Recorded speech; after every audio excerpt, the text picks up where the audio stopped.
everybody.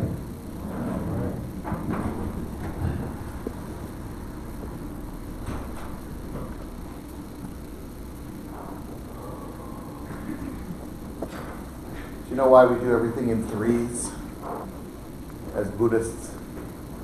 Anybody? Todd, why do we do everything in threes? Because we like to do that. Because we like to do that. Buddha, Dharma, and Sangha. Buddha, the model for our behavior, our awakened behavior.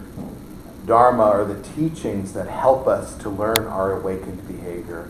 And Sangha is this group of supporting individuals. So we do everything 3 times for that. To remind ourselves, it's not just ourselves, it's not anything outside of ourselves, but here, now, right now. Yeah? So let's ring this bell 3 times to remind ourselves, Buddha, Dharma, Sangha, here, now.